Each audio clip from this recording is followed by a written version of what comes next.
రాష్ట్ర ప్రభుత్వము ముఖ్యమంత్రి గారు హైదరాబాద్ ప్రాంతం అనేది సురక్షితంగా ఉండాలని ఒక సదుద్దేశంతో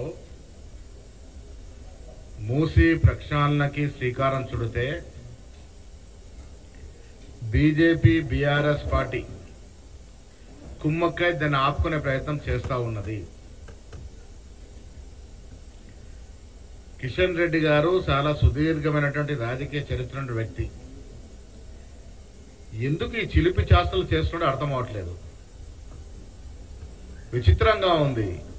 ముఖ్యమంత్రి గారు అన్నదేంటి, మూసీ పరివాహక ప్రాంతంలో దోమలు ఈగలు ఆ దుర్గంధ వాసన మీరు ఒక 3 నెలలు ఉంటే తెలిసి వస్తుందంటే ఫోటో షూట్ కోసము ఒక 12 గంటలు అక్కడ ఉండి ఫోటోల కోసం ఆయన పడ్డ ప్రయాస వీడియోలో వినబడుతూ ఉంది. ఫోటో అయిందా, ఫోటో వచ్చిందని అడుగుతున్నాడు కేంద్ర మంత్రి.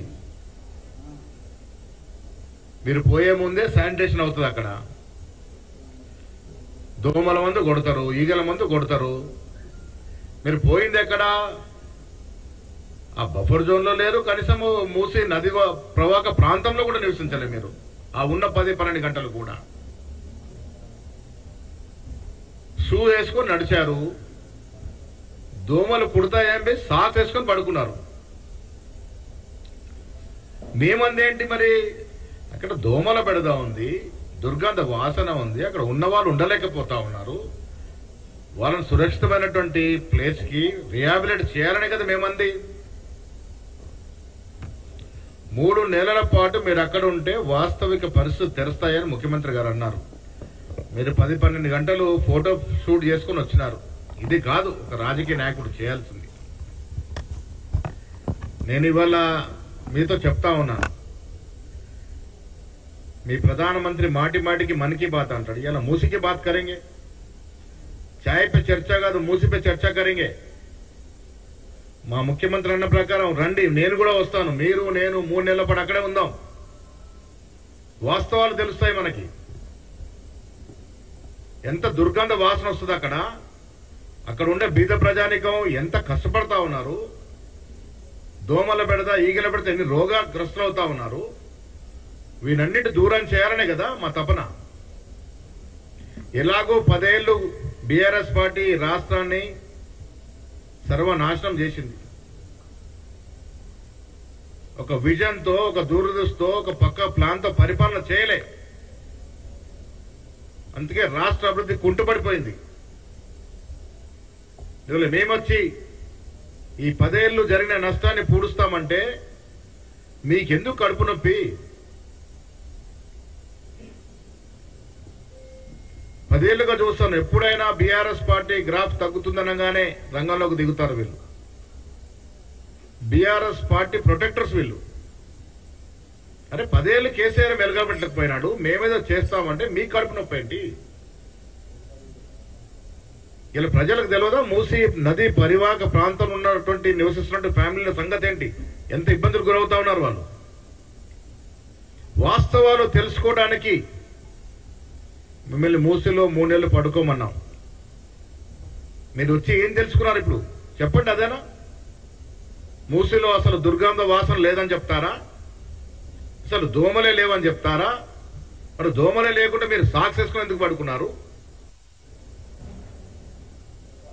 మీరు దోమలే లేకుంటే అంతకు ముందే శానిటేషన్ ఎందుకు చేయించుకున్నారు? ఎవరు నమ్మించడానికి ప్రయత్నం చేస్తా ఉన్నారు? మీరు ఆషామాషి నాయకుడు కాదు, కేంద్ర మంత్రి స్థాయిలో ఉన్నారు. ఏం సాధించినట్టు ఒకరోజు నిద్ర చేసి మీరు? నేను మీకు సూటిగా అడుగుతా ఉన్నాను, వాళ్ళ తెలంగాణ అభివృద్ధి అనేసరికి మీకు నొప్పి వస్తా ఉంది.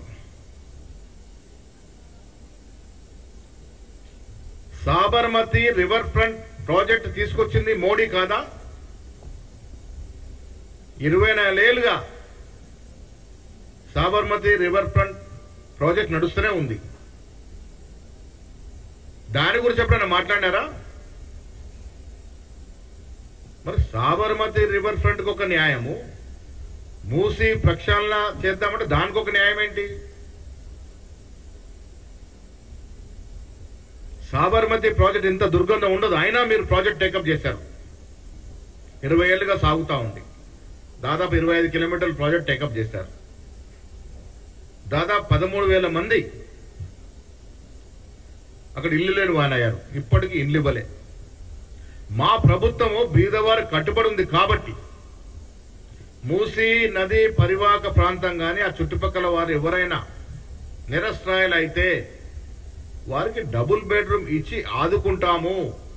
ఏ ఒక్కడి కూడా ఇల్లు లేని వాడిగా చూడలేమనే మాట మా ప్రభుత్వం చెప్తా ఉంది.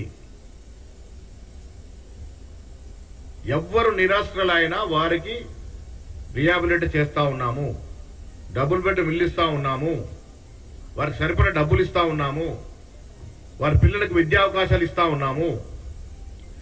మీలాగా గుజరాత్లో అహ్మదాబాద్లో సాబర్మతి ప్రాజెక్టులో జరిగిన తీరుగా మేము వివరించట్లేదు.